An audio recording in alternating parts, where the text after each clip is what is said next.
Give me a minute. Hello, everyone. Welcome back to our weekly career classes. My name is Muskan, and me and Ankit will be hosting today's live session. Thank you so much for joining in. Today's topic is this session isn't just another discussion about traditional career paths. Today, we'll talk about how you, as a student, can harness the power of CSR to create a positive impact on society. We'll discuss the various career paths within CSR, the skills needed to excel, and real world life examples. So, if you want to bring change to this world, then keep on watching this live. Before we start, if you have any questions during this session, you can use the live chat and you can ask anything there. We will be taking up your questions in this live session only. So, to talk about our topic today, we are welcoming our very special guest, Mr. Aman Bhaiya. Mr. Aman is a vice president at SBI Foundation Mumbai and is a dynamic CSR professional with more than 10 years of leadership experience in corporate social responsibility and financial markets. So, welcome, Mr. Aman. Thank you so much for joining us today. It's a pleasure, Muskan and Ankit. Thank you for organizing this and giving an opportunity to guide young minds to enter the social impact sector and also make a career out of it. Yes. So, Aman, I think we should start with how did you think CSR as a career and how did you started working into this career? So initially, when I was growing up, I had my role models in people like Mr. Ratan Tata, Abdul Kalam, and when I was doing my masters in IIM Shillong, that's when there was a course on CSR. So it's like one elective course, short-term course, out of the many courses which we have to complete. And then I realized that you can also do good and get paid. And Dr. Kalam was a visiting faculty. So after meeting him, I made my mind that I have to get into this sector. And luckily, SBI was hiring for someone from our college to set up SBI Foundation. So that's when I was hired by SBI and I joined them in 2015 to set up SBI Foundation. And since then, I am in the sector doing many initiatives across the country, across each and every state. So that's what my journey has been. What educational background do you actually come from? So I did BCom, but in 11th and 12th, I was a science student. I took PCS, and after that, I switched to BCom. I developed interest in the stock markets. So that's when I moved to Mumbai and did my graduation from St. Xavier's. And parallelly, I was also working in the stock markets. So after gaining close to a year of experience after my graduation, I appeared for CAT and got selected in IIM Shillong. So that's my educational background. Nice, nice. So, we should start with how students can contribute to society. So, do you have anything to share with our students? So, we can start with this PPT and this Sure. presentation. So, before we get on to what students can begin with, we'll give a brief background on what social sector is, what is CSR in India, what is the new law related to CSR. So they will get an idea that it is not only Right, volunteering, it's like a professional sector where they can make a career. absolutely.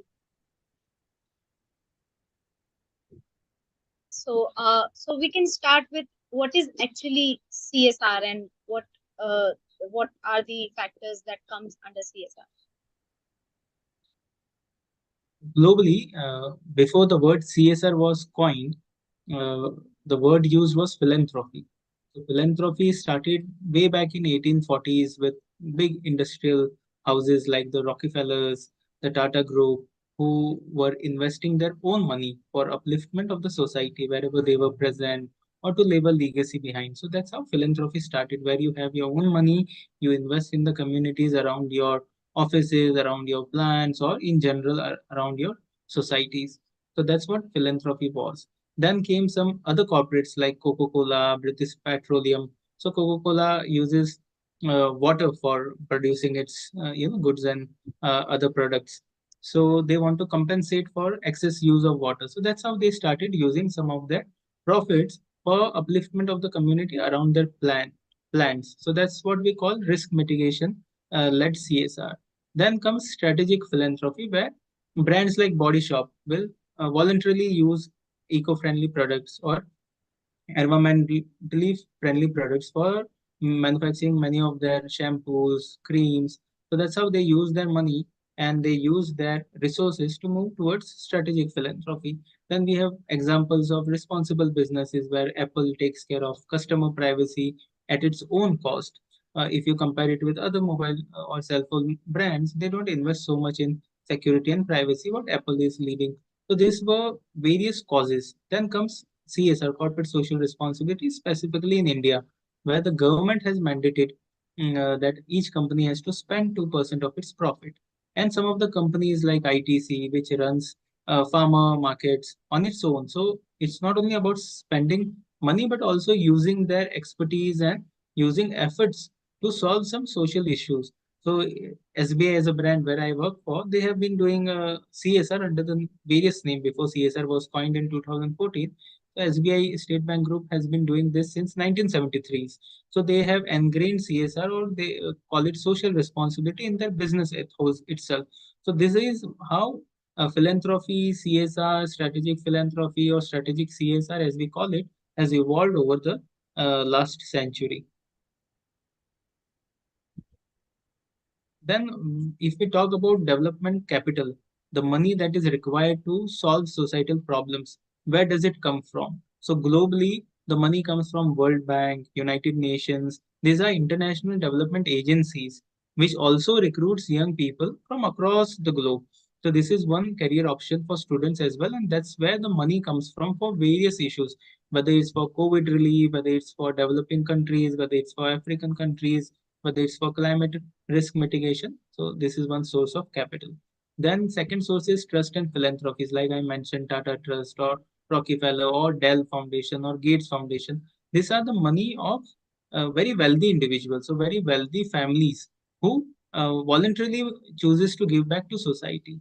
Now in India, there is a new rule which was mandated by Companies Act in 2013, and the rules came in 2014 called the CSR rules, which means that every company which is making a profit of more than 5 crore or has a turnover of more than 1,000 crores or a network of 500 crores, they will have to spend more than 2% or at least 2% of their last 3 years profit in CSR, which we'll cover in detail. And the company where I work for, SBI Foundation, was incorporated in 2015, which voluntarily again follows the CSR rules, and we spend the CSR budget that we get from State Bank to uplift the society. Great, great. So, as you mentioned, Aman, these organizations recruit new talents and youngsters. So, is there any kind of exam or entrance Yeah. procedure that the youngsters can be placed into these organizations? Yeah. So some of the areas where the CSR money is used, so based on the interest that the students have, they can pursue the courses. So on a slide on the right hand side, as you can see, there are some activities which CSR money is used for. Whether it's eradicating poverty, whether it's improving education, whether it's improving gender equality. So these are the themes. Many themes are listed uh, where the students can do their bachelor's degree. So there are many degrees which I have covered on the next slide. So based on the interest, these are the various fields where the money can be used by companies for solving certain issues. These are some of the courses which are available in various top universities. So if you look at bachelor courses, so we have BA Economics, we have BA Psychology, we have BA Environmental Studies. So on the previous slide, like I mentioned, environment is a cause which corporates are trying to address: climate change and environmental issue, waste management, water quality, conservation of wildlife. So there's a course on wildlife sciences from I think Forest Research Institute. So it's like one of the best institutes. So various courses at the bachelor level. So if a student is in class 12, so he or she has many options, right? From Bachelor of Social Work, Bachelor of Science and Sustainability Studies, Bachelors in Public Policy, and various universities like Flame University, Tata Institute of Social Science, Mumbai and Delhi University, Delhi School of Social Work, Madras School of Social Work, St. Xavier College. All the reputed colleges have these courses. And if a student chooses based on the interest. Like the interest can be, selected from here that we want to get into wildlife. So then there's a course on wildlife studies from one of the best, schools in India, and then they can get jobs in the social sector like CSR sector, or some top NGOs which are working in the field of wildlife conservation, like World Wildlife Fund or Wildlife Conservation Trust. These are some of the best NGOs where they can get an entry level job easily for 25 to 40,000, and the various roles can be around associate. Now these days, big consulting firms like KPMG, because all these consulting firms are consulting companies like SBI, like Tata's, like HCL, like Wipro. So they will also need manpower to design their strategy, and they would hire from such colleges. Now, if we talk about masters, if somebody is at a bachelor level already and working in some other field and they want to switch to this field, so they can go for a either general management MBA or MBA in sustainability. Like IIM Lucknow provides MBA in sustainability. IIM Shillong is known for sustainability, but the course MBA is just general through CAT. Then we have masters in social work from various universities. TIS is one of them. Masters in public policies from St. Xavier's, or again Tata Institute of Social Science, or Indian School of Development Management, ISDM. Or we have many courses in public health, women studies. Like these are specialization. So if a particular person wants to only focus on women empowerment, so they can go for a course in women studies, where for 2 years they will get a lot of internship, lot of theory, lot of practical, and then they are also eligible for various jobs in, say, UN bodies like UN Women, or there are many NGOs. Even we hire for, women empowerment is one of our focus areas. So we also hire students from such colleges. Then we have another option if students have a very good profile and they have a very, good academic track record. So they can also target Ivy League schools like Harvard, Oxford. They also have public policy courses. They have public administration courses, public health. So as we saw during COVID, there were so many volunteers running around the country saving lives. So many students used to approach me, sir, even if I want to do it as a career, how do I go about it? So then I recommend that you should do a public health course if you have some background in science, and then go for it. And then you can actually help people get paid for it. So becoming a doctor is not the only option. You can also become a social worker in public health space. So everything which the world needs, whether it's education, there's a course for it, there's a career for it. Whether it's environment, you want to save the environment, you want to work towards climate change, you like wild animals, you want to protect them, so there's a course for wildlife sciences. So everything is there. If somebody is already at a master's level and want to go for a PhD, so there are various theses that you can choose from any of the issues you want to work upon. And of course you need again a good CV, a good academic track record, and then you can apply for a PhD course also, and where you get a stipend while you are doing a PhD research. You also get a monthly stipend, so you don't have to compromise on your family responsibilities. And if somebody doesn't want to get into this field, but just for knowledge or just for some short-term assignments or volunteering, they want to get some knowledge. So there are various certification courses which are free of cost, like certification in ESG, certification in development science. There's a UN certification for various climate change related issues, and some of the websites I have listed where these courses are available for free. Even if you are going for a general MBA and want to become a lawyer, having a certificate in your area of interest will of course add to your CV. You can talk about your passion as well in your interviews. Any questions from? So, Yes, Aman, yes. thank you so much for giving an overview. Maybe we can stop sharing the presentation. Uh, uh, so, I think a lot of people have gained valuable prospects from what you have shared. So, I think one question that I have definitely for you, and for I really think that a lot of students have interacted in the past, and uh, one question that is very pertinent come very strongly from the students as well, right? That when we talk to the students at a school level, right, like whenever they're in class 10th or 12th, nobody think about social work or CSR or impact work as one of their key career choices, right? If we look at it, being a doctor is again, you may be doing some social work, being an engineer, you can do a social work as well, right? But but that is obviously they have their defined career paths. If we look at from a typical CSR perspective, from a typical from a typical work that people do. They go on the ground, work with a lot of beneficiaries across different sectors, education, healthcare, environment, right? But that awareness is not available at the school level. So how do you think that a student, especially class 10, should think about, what will motivate him to think about that they should make a career in the field of social work or CSR? I think there is not much general awareness that there is a career prospect in this sector, because usually at a family or society level, when somebody is very good in volunteering or has deep passion for the society, they think they should become a civil servant, or they should, that's the only option which the teachers or the parents or the society at large recommends to the child.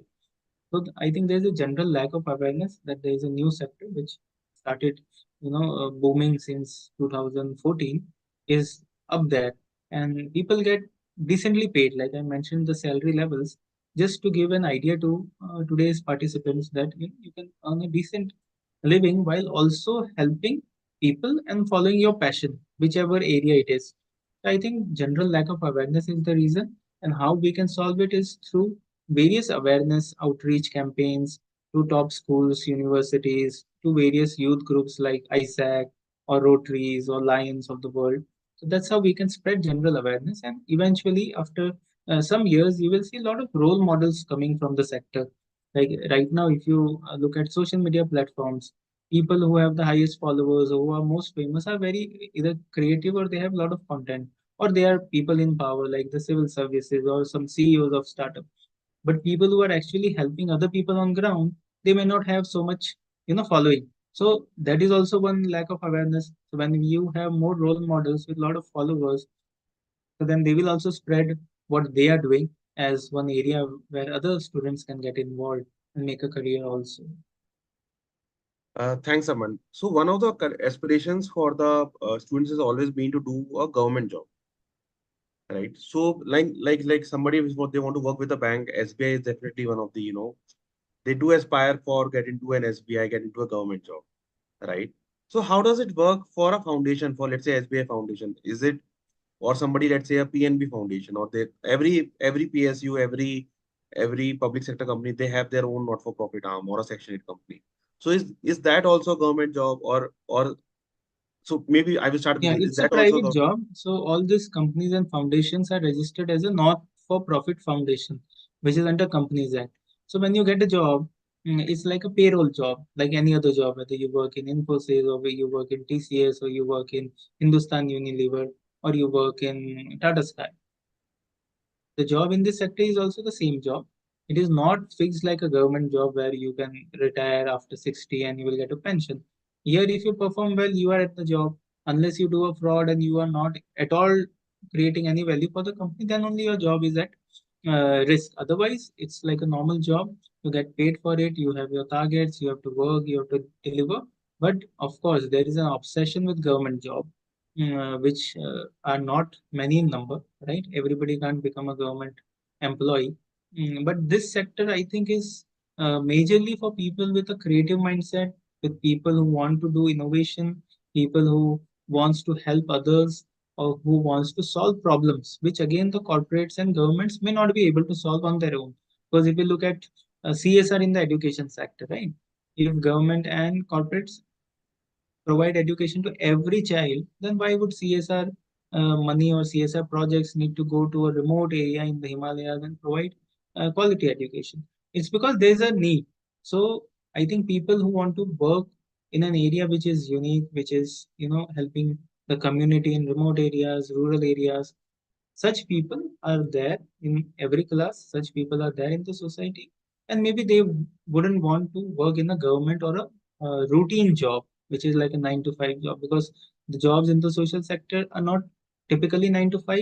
Here, you need to study every day what is happening in climate change, because you are solving a problem which nobody has solved, right? So, here we need people who are interested in a dynamic job, who loves traveling, interacting with people from the villages. So such kind of people are also there in the society. So for them, this is like a perfect opportunity. Yeah, Thanks, Aman. I Aman, think I that's had one question. yeah. Go ahead, Muskan. Yeah. So actually, before starting a career, it's very important to know how it is actually on ground. So for us, so from our students' perspective, I wanna ask this question. जब हम सुनते हैं social work के बारे में, when we hear about social responsibilities, working with society, bringing a change, it gives us a very positive perspective, very uh, healthy vibe. But how tough it is to actually come on the ground and work for these causes and witnessing these causes. So, how tough it is actually in reality before stepping into a career like this? I think it is not very tough. Of course, it is challenging because you don't have a solution at hand, right? You have to design that solution. So usually there are two sides. One is the donor sides, like CSR Foundation, which gives the money to the non-profit, which is the NGO or various non-profit companies. Sometimes even startups are solving the issue. So we give money to startups through the incubator. So the people who are actually on ground are from the NGO side. So there are a group of people who love to work for the NGOs and they don't want to work for the corporates, right? So suppose I am funding a program for tiger conservation. So it's about doing a genetic study for tigers in the northeast region. And such a study of evolution of tigers has not been done in the past in that region. It's like the first time somebody is doing this study. Now, the institute, which is a non-profit institute, is a government-owned institute called CCMB, Center for Cellular and Molecular Biology.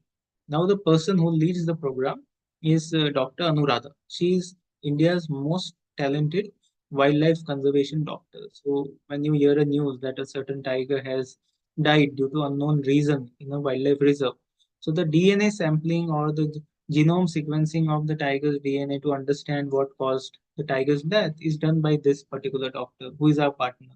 Now she will hire a team because we have funded them. So she will hire a team of say 4 to 6 people in the northeast and who will work with the forest reserves, 14 forest wildlife reserves, tiger reserves in the northeast. And this staff will go on the ground to collect say various marks of the tiger movement, like whether it's the tiger excreta or they will set up camera traps to identify which tiger. Okay, so such work is kind of very interesting for some people who are studying, masters in wildlife sciences. So they love to do such a job. So for them, it's not a challenge. But if I ask you to go into Northeast and do such a thing, maybe you will find it challenging, right? But the people who are actually applying for that job, they would love it because they love the wildlife, they love the jungle, they want to stay there, they don't want to work in Mumbai in a air conditioned office, right? So it depends on what is your interest. So if your interest is on the other side, so it will not at all be difficult. It will be actually more enjoyable for you than any other job. And plus you are getting paid for it. But if you are more into, the corporate side, so then you can help in strategy building, you can help in designing the proposals, you can help in identification of such good proposals because then there are other proposals also in wildlife conservation. For example, gifting a rescue vehicle is like if the vehicle comes for 25 lakh rupees, many corporates will just give, as in give a project which will basically help such institutes buy those vehicles. So it is very simple to do that. But if you are really, really well educated and very thoughtful and you have a very smart brain, so then you will design very kind of an innovative program which solves something at deep reach. So you can use your talent in designing programs also. Why not going on the field? So both kind of jobs are available in this sector. Right. Thank you so much. Thank you, can go ahead with your question. So, Aman, let's talk about the role of technology. I mean, a lot of things has been to talk about the GPTs of the world and how it can impact, how it has an effect on the impact sector per se, right? So, how do you see role of technology per se in the sector, and how a student, again linking back to the student and the career aspiration, can then think about joining the sector from a tech lens, if I say, or maybe look at it from a tech track from point of view to join the sector. So, while we are discussing CSR, but the sector at large is social impact, which means solving any problem. And if you look at technology, so technology has been used to say reduce either the workload or shorten time taken to complete a job or make lives easier. So these are, I think, 2, 3 uses of technology. It can be in any field, but the logic is same. Even in our sector, if you want to solve, say, for example, the challenge of providing education in remote areas, so how do we solve it? So whether we provide some content, digital content, audio video tools, whether we use AI to kind of analyze student usage of data, or whether it's about using geospatial. So, like I gave an example of tiger population count. So, in one of the project, we use camera traps to understand tiger movement between two wildlife reserves, and then we use geospatial analysis. So again, that's where the technology comes in play. During COVID time, we use the technology which was basically used by doctors to monitor patients. So there were very less number of nurses, right? And there were many patients, as we heard in the news, that there are very less beds, very less nurses, very less number of doctors. So one nurse can only reach out to say X number of patients. So there was one startup. So we funded them through a incubator, which is a non-profit. So that startup basically gives like a set of device which you place under the bed of the patient, and with the help of a dashboard and a mobile dashboard, the nurse can monitor at least 40-50 patients. Whereas earlier she could monitor only 4-5 patients, and there was a risk of contracting COVID. Now use of technology lowered that risk, where she doesn't have to go so frequently. She can monitor everything on the dashboard, and if some patients' vital signs like say oxygen levels or BP is increasing or decreasing, she will get alerts, and the doctor will also get alert. So that helped us reach more than 60,000 people, and we use some 400 such devices. So again, my point is it's not only about getting a job in the sector. If you identify a problem, you can actually launch a startup also. And through the CSR funds, you will get support in terms of fine tuning your idea, launching your product, growing in the sector, as well as job. So while our funding was not only to the startup, it was to support some of the salaries of the incubation manager and procurement of devices from the startup. So it works both way. You have a job also, then you have a career in the form of if you launch your own startup which has some technology backup or some uniqueness, not only in terms of technology, but if you have a solution at hand. So technology, the role of technology in our sector is immense, because every problem, whether it's about wildlife, whether it's about education, whether it's about healthcare, I gave you three examples. Every area has the role of technology. If you talk about women empowerment, so there are solutions which talk about giving a safety pin to women, like a locket. And if she, or as in if she is harassed, she can just pull that pin, and then an alert will go to her family that I am being followed or I am in trouble. So technology plays a very important role in our work, and especially if we have youth who are interested in getting into the sector, and they think they have some good skill sets in designing new solutions, new technologies. So that would be very helpful for them as well as for the sector at large. Uh, Thanks, Aman. This is useful. Uh, Many a times, so normally, a lot of students will come and ask that, okay, I understand that there are a lot of challenges to solve, but if Aman has to recommend three problems that you should definitely work for, what will be those three problems, and how do you see career in those three uh, sectors, or while working on those three problem statements? If I have to recommend three, I will recommend my personal favorite three. One is eradicating poverty, right?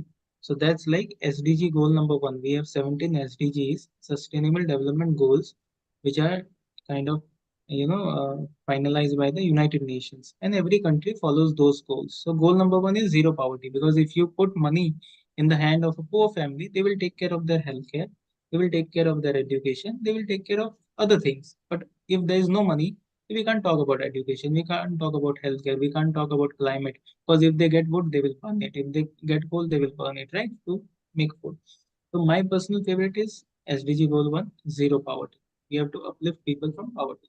So there can be many models on how we create jobs, or how we train people in the rural areas to get them jobs, or how we help them to set up a small business, whether it's a kirana shop, whether it's a cyber kiosk, whether it's a Aadhaar card or Xerox printing machine.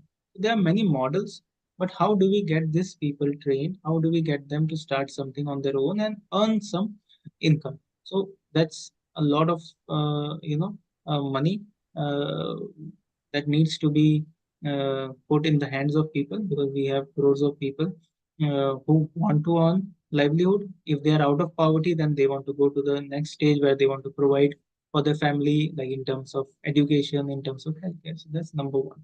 Then number two is climate change, because if on other hands we talk about women empowerment, we talk about wildlife conservation, but if climate change issues that are causing temperatures to rise, which are causing our river bodies to dry up, or there's a huge problem of waste. If you are in any of the metro cities, you won't find a water body which is clean. It is next to impossible. Maybe one or two metros will have clean water bodies, but people throw waste. And who are these people? They are just like our neighbors or people whom we know. So a lot can be done in terms of conservation of environment and wildlife. That's problem two. And problem three, which I personally want to do a lot in this sector, is women empowerment. So half of the population is kind of waiting for equal opportunity, right? Or either they are contributing to the economy, their efforts are not counted for. So if we look at our mothers or sisters or wives, they are working a lot at the house hold level, but we are not counting that as whether contribution to economy or what is the value of their work, or so these are some of the issues, top three issues which I personally want to work in, and I am trying to contribute my bit. But these are the three long term problems which will stay for at least 10-20 years. If we all work together, maybe we'll be able to solve it, but it will take best case at least 20 years.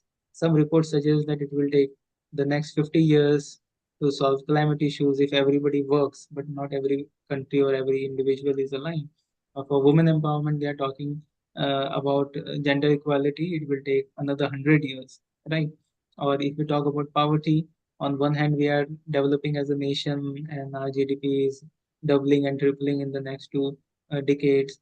But there are a lot of people who will be left out, whether it's due to AI coming in and a lot of people will become jobless, or it is because of various changes that will happen as a civilization, might leave a lot of people behind. So that will be a problem for a long time to solve. Thanks, Aman. Thank you so much. I think very Thank well said.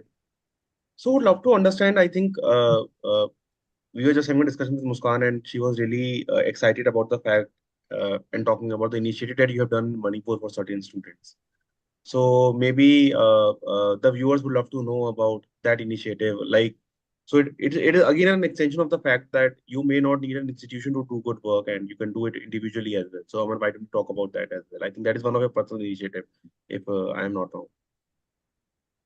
So, in Manipur, what we have done is usually students from remote areas don't get access to good coaching classes, and people who are from underprivileged background, they will have no chance at an equal opportunity, right? So we have set up a coaching center in Manipur with the Indian Army. So 50 students were selected from the state through an exam. The top 50 were given free residential coaching center with the Indian Army. And out of 50, 47 of them have cleared various government exams, whether it's NEET, whether it's JEE, and other government institutions which hold exams in the Northeast. 47 of them have cleared, and again we have continued for the second year. This is the second year going on. Again, the results will be out in June or early June for the next batch of 50 students. We have set up one more center in Lucknow. So like that, we are also expanding this program where we are giving free coaching to students who want to appear for competitive exams. So these are some of the projects that we also do for education of students. So if you come across students who want scholarships or who want access to coaching, some of the programs, whether we run or other NGOs or corporate foundations run in the sector, so that can be helpful for students. And I had go a ahead, go ahead. question. Yeah, I had a question. So, the way you are working for education awareness in states like Manipur and other states that are that have underprivileged children's population, how do you suggest those students who still want to do something good, say education sector or another healthcare sector or maybe another sector, but they don't have much connections or they don't have much knowledge about this sector. So how can they initiate working for such social responsibilities, being as a student? Being as a student, so one thing that I suggest everyone is you should start volunteering. So because NGOs are present in every district of the country, so you have to find your local NGO, or whether it's a Rotary Club or Lions Club or ISAC or any small NGO, and the students should at any level, whether they are in school or under class under grade 10 or in college, they should start volunteering, because this will give them some exposure to what a problem is, how do you solve a problem, or how do we organize a campaign, or how do we create an outreach program with the community, or how do we conduct a survey. So such skill sets the students will acquire through volunteering with the NGO. After volunteering, if they are really interested, they should go for an internship, or they should even do regular kind of a part-time, involvement with the NGO, where after school or after college they work. So at least they will get the ground realities, and parallelly they can do some courses which I recommended earlier. And once they are eligible for job, so there are many options for getting a job. If they get a bachelor's in any of the fields, even if they don't get a bachelor in those fields, even the big four companies hire for designing projects or consulting assignments with corporates like us. So KPMG, PwC, then social sector consulting organizations like Satwa, then Shamhita, then we have Think Through Consulting. Many consulting firms hire such candidates. Then many top NGOs want dynamic, want passionate individuals, irrespective of whether they are from rural locations or metro cities. They hire. There are various job sites where the students can look for jobs, and if they are interning, they will have an advantage over other candidates. Then we have international bodies, including government. Like one question Ankita asked, I didn't at this point, even government organizations like Niti Aayog hires young professionals, and they pay 70-75,000 salary.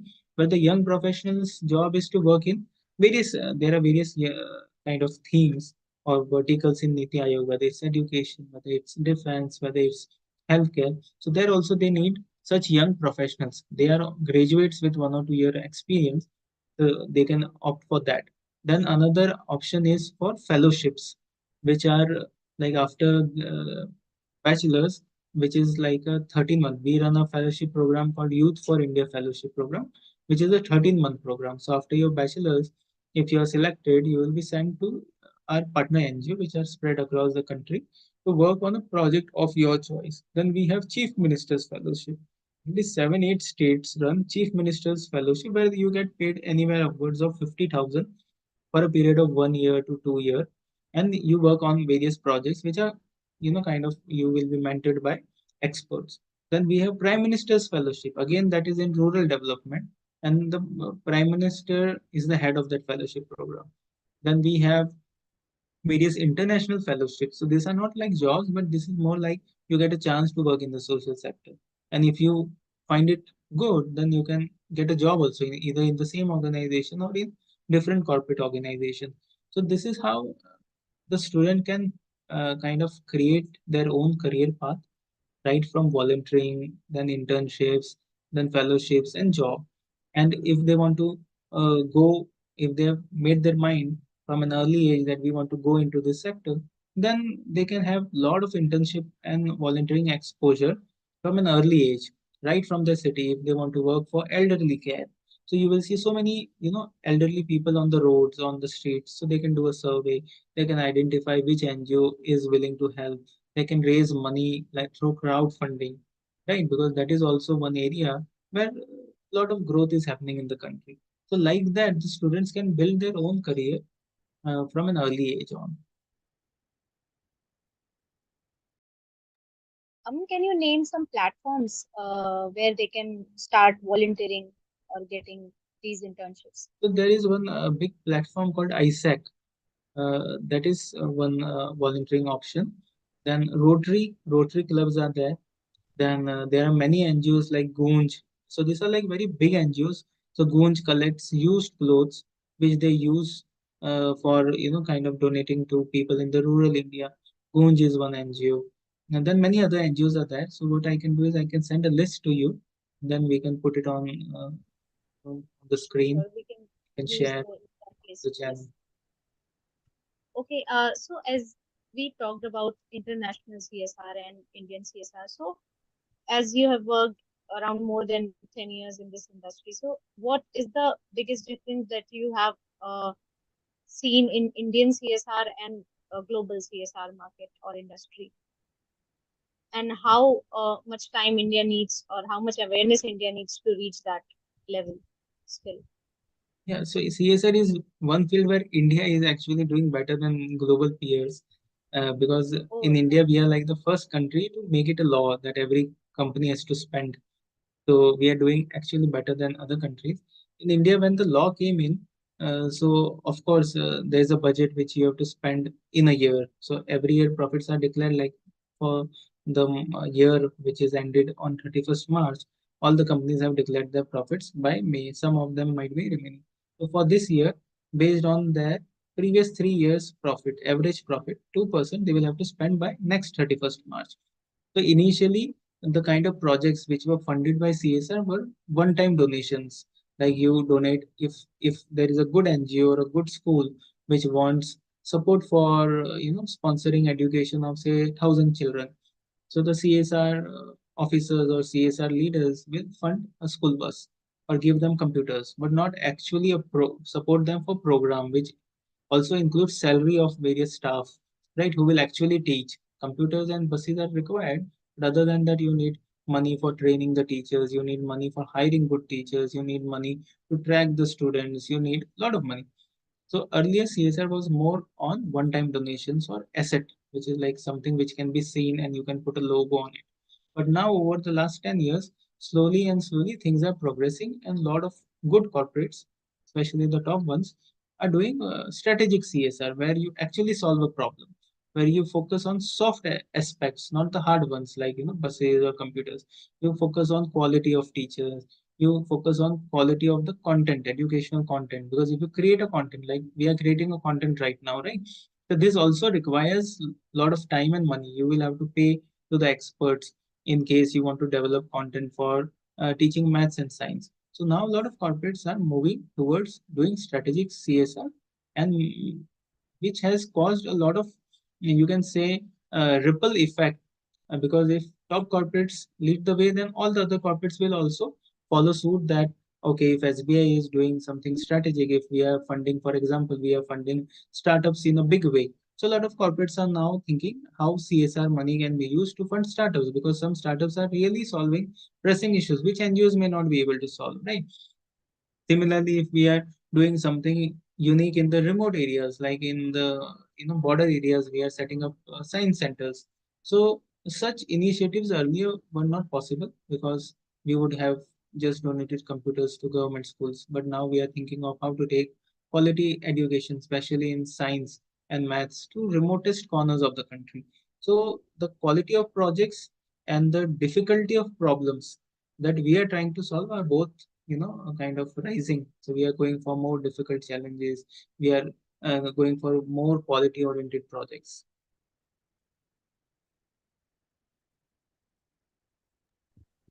Ankit, if you have any question. Yeah. No, no, I think this has been a good takeaway for anybody who now want to make a career in the field of the CSR, or if we expand a little the social space, one can see that it Exactly. starts from education, healthcare, wildlife conservation, women empowerment, safe cities, smarter cities, right? Clean cities. So the need is really really vast, and there's a lot to do. You can do it at different levels. After completing graduation, you can do it. Despite being a student, you can do it. After completing a master's, you can do it. After completing a PhD, you can still contribute to it. So there are a lot of ways to do it, and Aman has covered it really really well. So thanks Aman for taking out time on a Saturday and It's a pleasure. It's a pleasure. talking to the students. So over to Muskan for the closing remarks. Yeah. So as we wrap up today's session, I want to thank Mr. Aman for your insightful thoughts on this topic, and thank you so much for guiding us here today. So, actually, our students, if you have any other questions, we are as IDC, we are organizing an event, an offline free event for every student.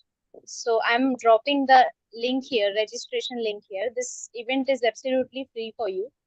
So, you can register here for the event and you can join it. This event is on 1st June, and everyone is welcome to join. Every student is welcome to join. You can meet our expert counselors here. You can ask your career related queries here, and you can learn careers beyond JE and CUTA.